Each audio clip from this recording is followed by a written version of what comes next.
So I know I'm a bit late to the party, but for those who watch Alex Hormozi, which you should be watching Alex Hormozi, so definitely watch him if you aren't, he posted earlier this month that one of his investment companies, Publishing.com, and the owners, the Mickelson twins, is doing $110 million a year. And when I saw that, the first thing that came to mind was, these two give me a really weird vibe. It's kind of like Elizabeth Holmes had a love child with James Charles, and they grew up on a strict diet of Instagram filters and skincare routines. But the second thing that came to mind was, wow, that's a lot of money. Those are the kind of numbers you almost never hear about in the info product space. But besides that, I started looking into what the Mickelson twins and Alex Hormozi did to grow the company that fast. And what I found is the reason they grew so fast is because they had a particular set of skills that set them apart. And if you look at others that are successful, you'll notice that they also have many of these same high income skills. And having these skills and then mixing them together is truly a recipe for success. That's right, it's not the newest AI or the newest chatbot that sells for you or the newest marketing gimmick that's going to get you results. It's the high income skills that you stack. And as Warren Buffett says, the more you learn, the more you earn. And these skills are going to be your fast track to learning. And I remember when I first became an entrepreneur, I was stuck barely making money while I was working my 9-to-5 job as a pharmacist that I hated. And I kept on trying every new marketing method and every new opportunity and jumping from niche to niche all the time. And I tried selling to chiropractors, real estate agents, med spa owners, etc. And I tried Facebook ads, SEO, cold emails, cold DMs, and nothing was working. And of course, I blamed the tactic, the business model, or the niche every single time that I failed. But then I started meeting successful business owners that were in the exact same niches that I had failed in, and I realized one harsh truth. It was a skill issue. I didn't have any high income skills, and I was wasting my time learning gimmicks and trying to get rich quick instead of building a valuable skill set. And once I realized that, my life started to change and I started making 10K a month, then 30K per month, then 100K per month, and eventually multiple six figures per month. And I've helped over 100 clients achieve similar results using those exact same skills. And by the end of this video, you'll know exactly what you need to do to replicate the Mickelson twins' success, my success, and my client's success. And if you really pay attention to this video and learn these skills, it's only a matter of time before you're going to be absolutely crushing it as well. But only if you crush the like button on this video first. So let's start right now. And the first skill is sort of a meta skill, but it's honestly, this one is number one, and it's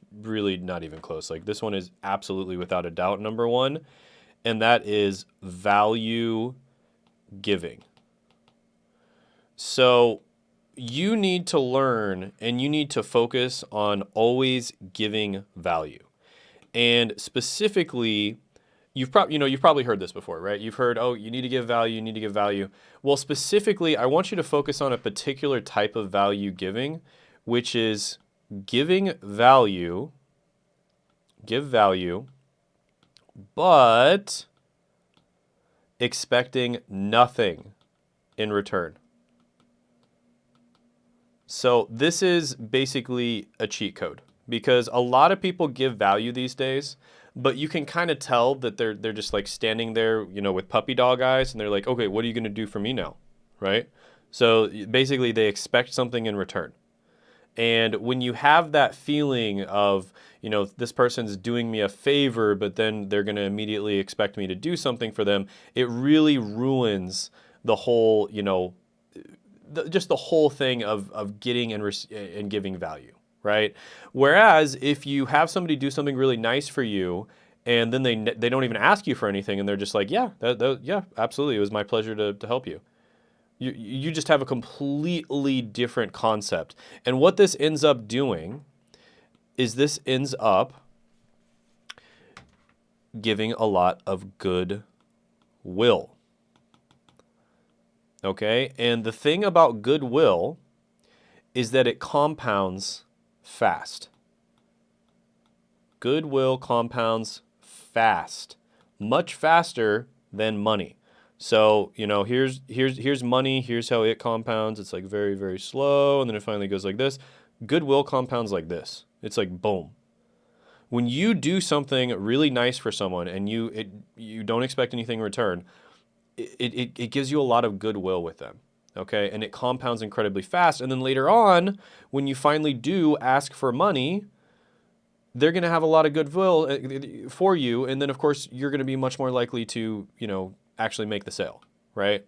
So number one, value giving. This applies to your real life. You know, this applies to networking with people.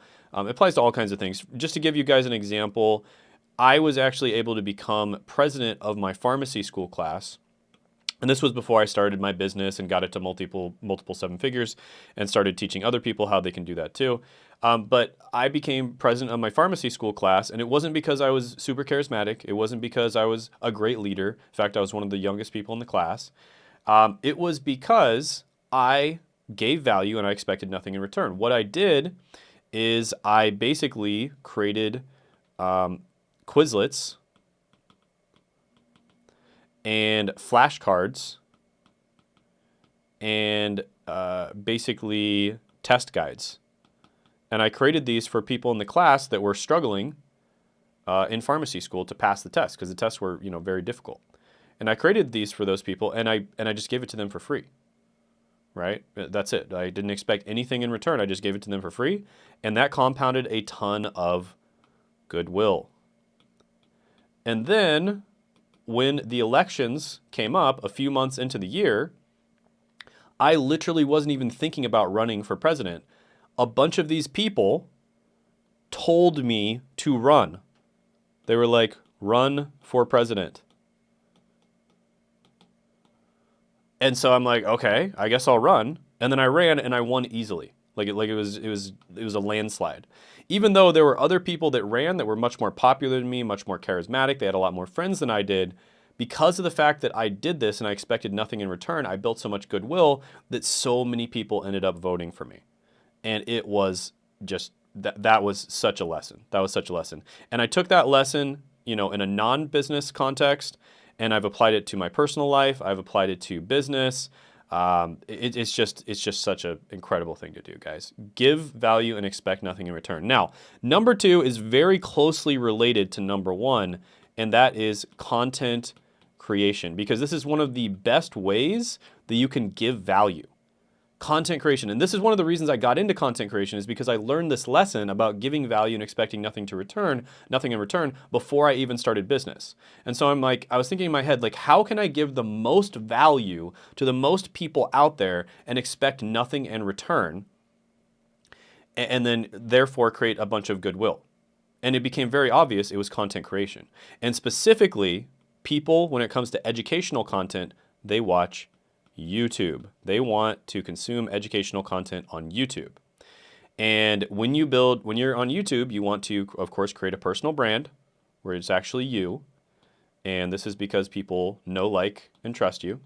Okay, and I've gone over why this is so important in other videos. But you want to create a personal brand. Don't do a faceless channel. Don't do some kind of weird company channel. Like a personal brand where they're actually getting to know you.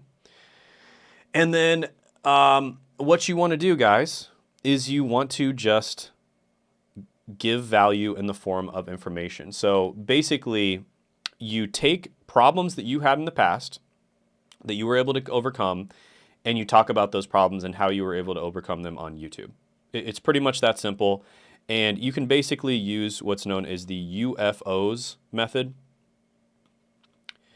And it stands for understand. So obviously you have to understand the thing that you're talking about in the first place. Then filter. You have to filter the good and the bad information that you read about on the internet. Then you want to organize. Okay, so you want to organize it so that it's easy to understand and palatable, and you know it's not just a huge mess, because a lot of the time the information is out there on the internet, but it's not neatly organized. So if you're a newbie, you know, you might read some of the good information, but then you read a bunch of bad information as well.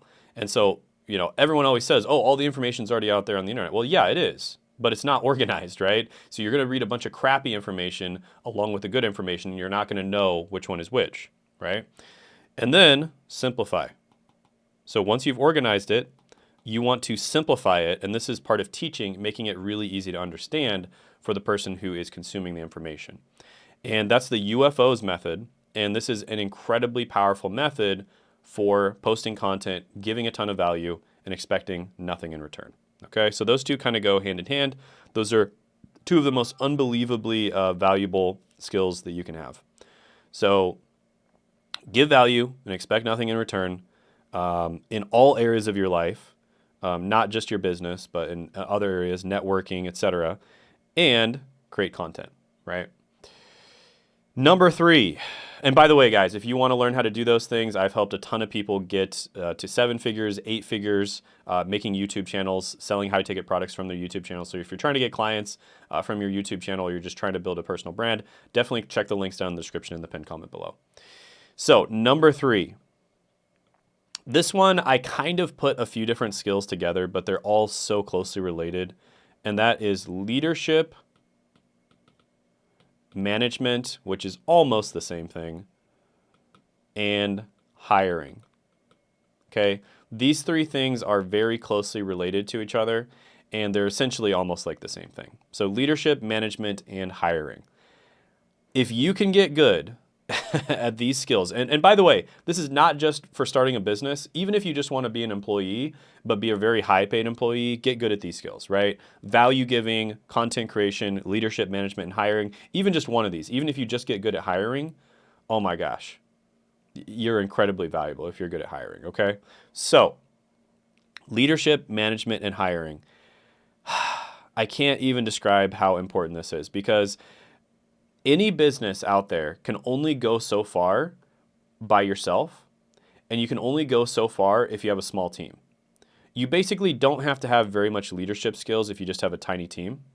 But the moment you have a larger team, you need leadership and management skills. And then if you want a sustainable team that keeps growing and it keeps making you more money, you need hiring skills, right? And this is something where literally the only way to get good at this is to just do it. There is no other way. Now, with that being said, there's a really good book on hiring. It's called Who? Who ? Okay? That's a really good book. I recommend that if you're going to be hiring people and getting good at hiring. But just reading the book isn't enough. You have to do it, right? So, hiring, it's just one of those skills, very important. I like to hire from the Philippines a lot. I hire a lot of people from the Philippines. Some of my friends really like Eastern Europe for hiring. For sales type positions, South and Central America. South Central America is really good. And then, of course, some of the best employees in the world, depending on the positions you're looking for, are, of course, going to be in first world English-speaking countries. It really depends on the position, where you hire from.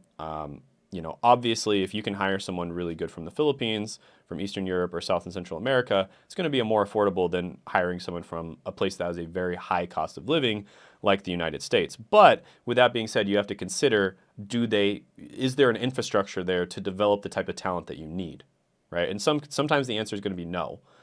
There's also other considerations, such as, if you are doing a sales position, a lot of the time, if someone has certain accents, it's not going to be as effective. That's just, something you have to live with.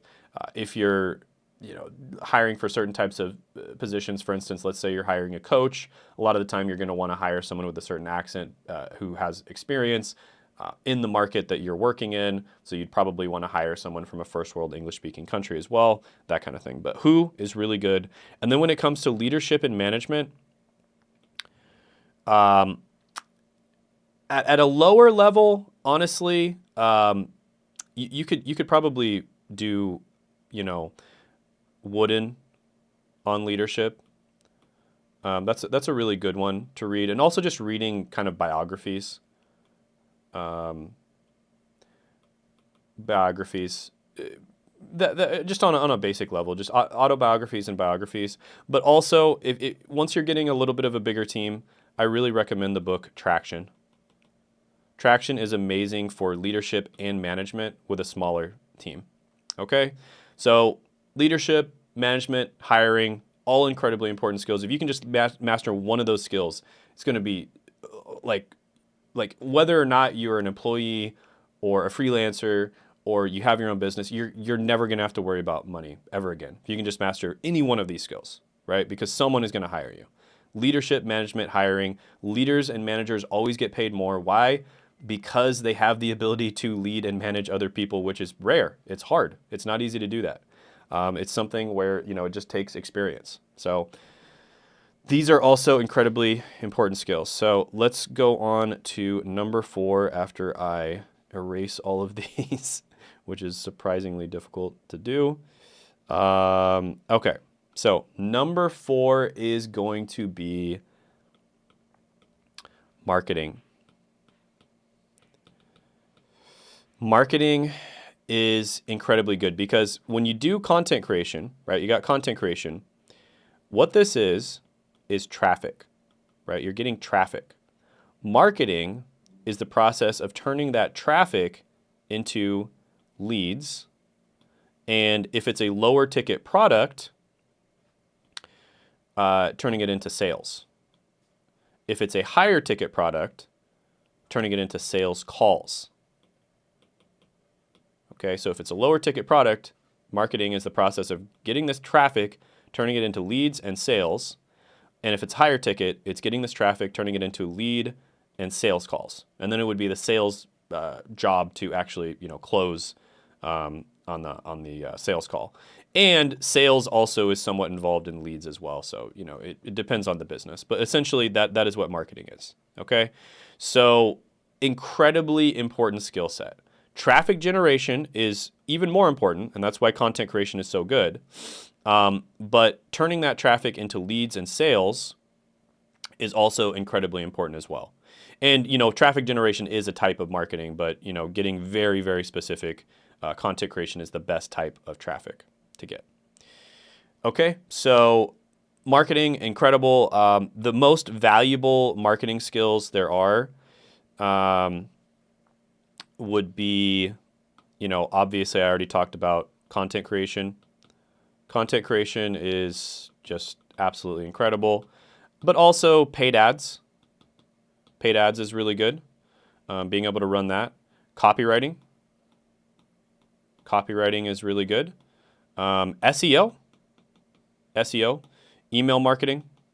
Of course, there's some overlap here. If you're doing email marketing, you're also doing copywriting, of course. But SEO, email marketing, copywriting, paid ads, content creation, all of these are incredibly valuable sub-skills that all fall under the umbrella of marketing. Another one would be lead generation. That's technically a type of marketing as well. But they all kind of overlap. But lead generation would be like getting people onto your email list, for instance. So yeah, these are all types of marketing, all incredibly important. If you can master literally any one of these skills, you're not going to have to worry about working anymore. Like you're not going to have to worry about money. You will always be somebody who never has to worry about having a job. Okay, if you can master any one of those, and if you can master several of them, whew, that's incredibly rare. Almost nobody can do that, even business owners. And then number 5, this is also one of the most important skills, and that's sales. So obviously, marketing, traffic generation, lead generation, all of that kind of thing, that gets you to the point, if you're doing a high-ticket product, where you're doing the sales. However, if you're doing low-ticket, the copywriting is kind of replaces the salesperson. So that would be kind of the sales of low-ticket. So you don't actually have to get on the phone with somebody.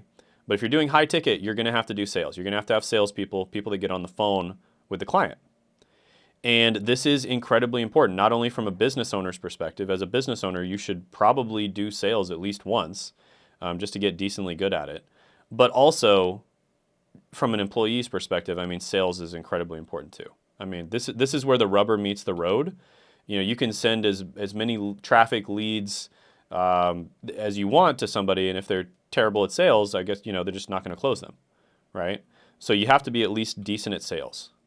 And this is the number one career and the number one skill that millionaires and billionaires all had in their past. Sales is unbelievably important. And it helps you not only in business, but it helps you in life because you have to understand the other person's point of view. You have to understand where you're coming from, figure out how you can make both of those things mesh with each other, right? You have a goal, the other person has a goal. How can you make those two goals intertwine so that you have synergy, right? That is what sales is all about. But you have to do it, and you have to be fast on your feet, and you have to be able to think about it in real time. And that's tough. That's not easy. Not everyone can do that. But yeah, sales, it's a lot of fun. I highly recommend everyone does at least one sales job in their life. It's also incredibly valuable. High ticket is the best way to make money. Getting clients, doing high ticket, it's still the best way by far. It's much better than, you know, the group models that everyone's talking about these days. It's still way better.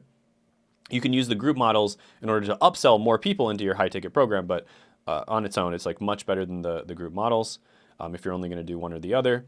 And you're going to have to get good at this skill of sales if you're going to do it. And it's honestly not that hard to get good at. It's actually quite easy if you do it the right way. Now, what I recommend, guys, of course, I have some training within my program, but I like the NEPQ method.